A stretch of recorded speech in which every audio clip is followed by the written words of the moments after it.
करती है, उनको दुनिया सलाम करती है। आज हमारे मुआशरे के अंदर माहौल है। आज अगर मेरे प्यारों, आज दुनिया के अंदर हम क्या करते हैं, जब से हमने आँख खोली है, आँख खोलने के बाद 10 या 12 साल की उम्र हुई, हम अपनी जिम्मेदारियां संभालने लगते हैं। कोई दिल्ली जा रहा है, कोई मुंबई जा रहा है, कोई लखनऊ जा रहा है तो कोई अमेरिका जा रहा है, कोई सऊदी जा रहा है तो कोई दुबई जा रहा है। वहाँ से लाखों लाख रुपया कमा के लाए, घर आए, 5 बिल्डिंग मकान बना लिया। मकान बनाने के बाद में अच्छी कार खरीद ली, अच्छी दुकान बनवा ली, अच्छे जो है हालात हमने अपने सही कर लिए। मगर कभी गौर किया है हमारे अंदर, हमारे मुआशरे के अंदर, हाँ मौत का कोई भरोसा नहीं मेरे प्यारे। जिसने 5 बिल्डिंग बनवाई थी कि अब आराम से इस बिल्डिंग के अंदर रहेंगे, बिल्डिंग तो तैयार हो गई, मगर जब मौत के फरिश्ते ने आके इसके सामने आके खड़ा हुआ है तो ये उस बिल्डिंग में रहने के काबिल नहीं बचा, इस बिल्डिंग में रहने के काबिल नहीं बचा, बल्कि उसका आखिरी घर वही कब्र के अंदर ले जाके उसको उसके घर वालों ने छोड़ दिया। जिस बेटों के लिए उसने ये मकान बनाया था, उन्हीं बेटों ने ले जाके उसको अंधेरी कब्र में अंदर जाके डाल दिया। मेरे प्यारों, कब्र का कुछ इंतजाम कर लो, खुदा का खौफ अपने दिलों में लाओ, मुस्तफ़ा से वफा कर लो, मुस्तफ़ा से इश्क कर लो मेरे प्यारों, मुस्तफ़ा से वफा कर लो। हाँ, आज मुआशरे के अंदर अगर बाप का इंतकाल हो जाए, बेटा दिल्ली में तो कहता है, जो कहता है नमाज जनाजा पढ़ा दी जाए, मिट्टी कर दी जाए, अगर कीजिए तक पहुँच पाऊंगा तो पहुँच जाऊंगा, काम बहुत ज्यादा, छुट्टी नहीं मिल रही। ये बेटों के हालात हैं, ये बेटों के हालात हैं कि फैक्ट्री से जो है छुट्टी नहीं मिल रही है, इंतजाम सारे कर दिए जाए, पहुँच जाएंगे। मगर कभी गौर किया, जब किसी बाप का इंतकाल होता है और उसी की खबर जब बेटी के कानों तक जाती है, बेटी के कानों तक ये आवाज गई है, मोबाइल वहीं छूट गया है, बेटी ने अपने 8 माह का बच्चा अपनी गोद में उठाया, उठाने के बाद में रोती हुई निकली है। जिस महल्ले के अंदर वो ब्याही थी, वो महल्ले वाले भी जान गए कि इसके बाप का इंतकाल हो गया है। रास्ते में आ रही है, रास्ते वाले भी जान गए कि इसके बाप का इंतकाल हो गया। हाँ, ये बेटी का दर्द है,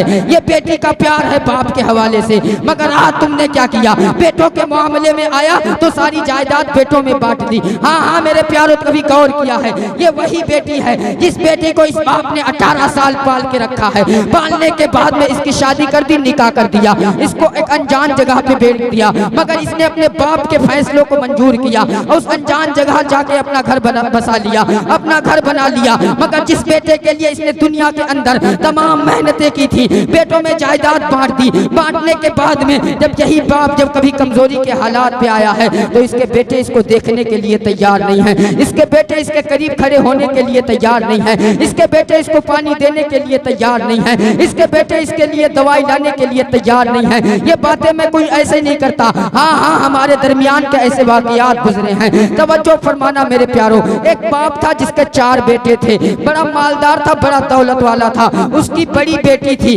बेटी से उसको बड़ी नफरत थी, जब उसका चेहरा देखता था तो अपना चेहरा बिगाड़ दिया करता था। तवज्जो फरमाना मेरे प्यारों, अब उसने बेटी का जल्दी निकाह किया, करने के बाद में बेटी को रवाना कर दिया। रवाना करने के बाद में अपने बेटों को पढ़ाया लिखाया, किसी को वकील किसी को इंजीनियर बनाया। चारों बेटों को पढ़ाने के बाद में तवज्जो फरमाना एक मील चारों बेटों के नाम कर दी। बड़ा मालदार, बड़ा दौलत वाला था। 10 साल हो गए बेटी की शादी करे हुए, 10 साल से बेटी के मई के ससुराल नहीं गया है, 10 साल से बेटी के घर ये बाप नहीं पहुंचा है। हाँ तवज्जो फरमाना, ये बड़ा दौलत वाला था। मगर एक वक्त ऐसा आया कि इसके जो है इसके अचानक पेट में दर्द उठा, लोग इसे ले गए अस्पताल के अंदर एडमिट किया। करने के बाद में डॉक्टर ने इलाज शुरू किया, डॉक्टर ने जांच की, करने के बाद में कहा कि अब इनको जो है गुर्दे की जरूरत है, अब इन्हें गुर्दा जब मिलेगा तभी ये बच सकेंगे। तवज्जो फरमाना, उसने इतना सुनाना तो दौलत का बड़ा घमंड था। कहा डॉक्टर गुर्दे का इंतजाम कर ले, जितना रुपया चाहेगा मैं लगा दूंगा, जितनी दौलत चाहेगा मैं खर्च कर दूंगा। डॉक्टर ने कहा नहीं, गुर्दे का भी एक अपना उसूल हुआ करता है कि जब कोई अपना गुर्दा देता है तभी आदमी बचता है, जब कोई अपना गुर्दा दिया करता है तभी वो काम करता है। हाँ मेरे प्यारों, तवज्जो फरमाओ। जब इसने इतना सुनाना तो अपने बेटों पे बड़ा फख्र करता था। अब इसने अपने बेटों को बुलाया, बुलाने के बाद में बड़े बेटे से कहा कि बेटे मुझे एक गुर्दे की जरूरत है, मैं कुछ दिन और दुनिया में जीना चाहता हूँ। बड़े बेटे ने कहा कि तू तो अपनी जिंदगी गुजार चुका है, हम अपना गुर्दा देके अपनी जिंदगी क्यों बर्बाद करें। बड़े बेटे ने ये कह के मना कर दिया। दूसरा आया, उसने भी मना कर दिया। तीसरा आया, उसने भी मना कर दिया। चौथा आया, उसने भी मना कर दिया। चारों बेटों ने मना कर दिया। जिन 4 बेटों पे ये बड़ा फख्र करता था, जिन 4 बेटों को इसने जायदाद दी थी, जिन 4 4 बेटों को इसने दौलत दी थी, जिन 4 बेटों को इसने इंजीनियर, डॉक्टर, वकील बनाया था, वो चारों बेटों ने मना कर दिया। हाँ हाँ मेरे प्यारों, तवज्जो फरमाना। उसके बाद इसने अपने बेटों से अलग चेहरा फेरा है। फेरने के बाद डॉक्टर से कहा, ए डॉक्टर मुझे केबिन में ले चल, अगर जिंदगी होगी तो बच जाऊंगा, अगर मौत आएगी तो मैं मर जाऊंगा। अब यह खबर जो है इलाके में फैलना शुरू हुई कि फला साहब को जो है उनके बेटों ने गुर्दा देने से इनकार कर दिया है, अब उनकी जिंदगी पर बड़ी मुश्किल है जो वो बच जाएं, अब वो मौत की कगार पे आ गए हैं। अब ये खबर फैलती फैलती अचानक बेटी की ससुराल पहुंच जाती है। जैसे ही बेटी के कानों तक ये आवाज गई है, बेटी उठी है, वहां से दौड़ लगाई है, वहां आई है जहां अस्पताल था। आने के बाद डॉक्टर के पास आई, आने के बाद ने कहा क्या इस अस्पताल के अंदर फला नाम का शख्स एडमिट है? तो उसने कहा, डॉक्टर ने कहा हाँ एडमिट है। कहा क्या उसको गुर्दे की जरूरत है? कहा हाँ उसको गुर्दों की जरूरत है। उस बेटी ने कहा डॉक्टर मेरा गुर्दा निकाल ले और उसको डाल दे ताकि उसकी जिंदगी बच जाए। डॉक्टर ने कहा अरे तू कौन है, अरे तू कौन है, नाम तो बता दे, तू कौन है जो उसे गुर्दा दे के जा रही है? बेटी ने कहा था डॉक्टर नाम ना पूछ, कहीं नाम पूछने में देर ना हो जाए, कहीं उसका जो है वक्त ज्यादा ना हो जाए। डॉक्टर नाम ना पूछ, बल्कि मेरा गुर्दा निकाल ले और उसको गुर्दा डाल दे ताकि उसकी जिंदगी बच जाए। उसके बाद डॉक्टर बेटी को ले गया है, ले जाने के बाद में गुर्दा निकाला है, निकालने के बाद में बाप को डाला है। कुछ दिन के बाद जब बेटी के हालात सही हुए, बेटी जाने लगी, डॉक्टर ने हाथ पकड़ लिया, कहा बेटी जरा नाम तो बताए जा, जब ये पूछेगा कि मुझे गुर्दा किसने दिया है तो मैं क्या कहूँगा? बेटी जरा नाम तो बताए जा। बेटी ने कहा नहीं नहीं डॉक्टर नाम ना पूछ, हाँ हाँ इतना कर ले। एक कागज और एक कलम ले आ। डॉक्टर कागज कलम लेके आया है, बेटी ने एक खत तैयार किया है, उसको तहाया है, तहाने के बाद में डॉक्टर को दे दिया। देने के बाद में कहा डॉक्टर इसे पढ़ के मत देखना और ना तो इसे पढ़ के मत देखना, और जब वो मरीज निकले, निकलने के बाद जब वो पूछे तब ये खत उसको देना, बगैर पूछे ये खत भी उसको मत देना। इतना कह के ये बेटी चली गई है। उसके कुछ दिनों के बाद जब ये दौलत वाले की सेहत याब सही हुई है, जब ये तंदुरुस्त हो गया, उसके बाद जो है इसके रिश्तेदारों ने कहा चलो घर चलते हैं। इसने कहा नहीं घर बाद में जाएंगे, पहले डॉक्टर का शुक्रिया अदा कर लें, डॉक्टर ने मेरी जिंदगी बचाई है, मुझे डॉक्टर के केबिन में ले चलो। अब ये डॉक्टर के केबिन में आया है, हाथ जोड़ के खड़ा हो गया। वो खड़ा होने के बाद में कहा डॉक्टर बहुत बहुत शुक्रिया आपका जो आपने मेरी जिंदगी बचा ली, मेरे बेटों ने तो गुर्दा देने से मना कर दिया था। इतना कहा है डॉक्टर की आंख में आंसू आ गए। आने के बाद में कहा शुक्रिया मेरा अदा ना कर, हाँ हाँ अगर शुक्रिया अदा करना है तो उस बच्ची का अदा कर जो आई और तुझे गुर्दा दे के चली गई, जो तुझे जिंदगी बख्श के चली गई। अगर शुक्रिया अदा करना है तो उस बेटी का अदा कर। इसने इतना सुना है, सुनने के बाद में कहा डॉक्टर जरा नाम बताना वो बेटी कौन थी? डॉक्टर ने कहा मुझे नहीं पता। उसने कहा जरा उसका एड्रेस तो बताना, वो कहाँ के रहने वाली थी? डॉक्टर ने कहा मुझे ये भी नहीं पता।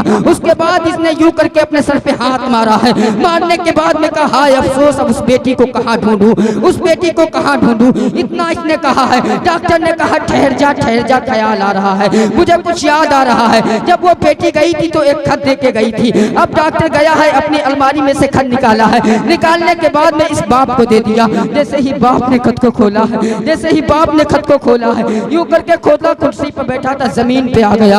आने के बाद आंखों में आंसू आ गए। डॉक्टर ने कहा यार जरा ये बता आखिरकार इस खत में ऐसा क्या लिखा है जो तू रोने लगा है, जो तू तड़पने लगा है? तो उस मरीज ने कहा था, उस बाप ने कहा था, उस दौलत वाले बाप ने कहा था, ऐ डॉक्टर अगर जानना चाहता है तो सुन ले, ये उसका खत है, ये मेरी उस बेटी का खत है जिसे 10 साल से जिसके दरवाजे पे मैं नहीं गया हूँ। डॉक्टर ने कहा था जरा ये बता इसमें लिखा क्या है, जरा ये बता इसमें लिखा क्या है। अब बाप ने खत पढ़ना शुरू किया। बेटी ने लिखा था कि नाराज बाप की बारगाह में एक बेटी का सलाम कबूल हो। उसके आगे लिखा था ऐ बाप मुझे नहीं पता कि मेरी खता क्या है, मुझे नहीं पता कि मेरी गलती क्या है, मुझे नहीं पता मेरा कसूर क्या है। ऐ बाप आज 10 साल हो गए हैं, 10 साल हो गए हैं। जब भी ईद का त्योहार आया है बाप, लोग छतों पे जाते थे, चांद देखने के लिए लोग छतों पे जाते थे, मगर बाप तेरी बेटी दरवाजे पे आके खड़ी हो जाती थी, इस तमन्ना से खड़ी होती थी कि शायद इस बार तो मेरा बाप आता होगा,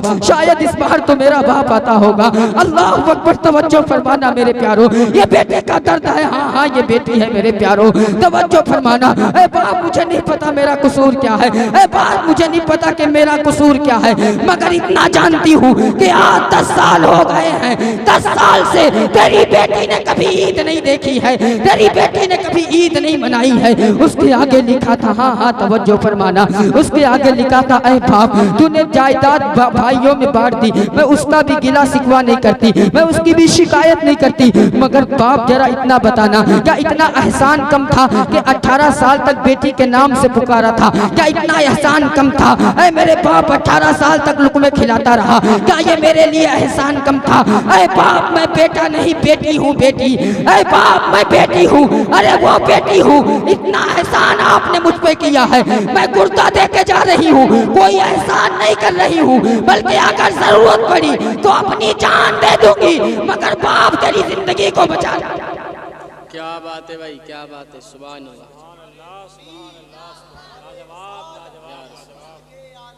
जिंदाबाद।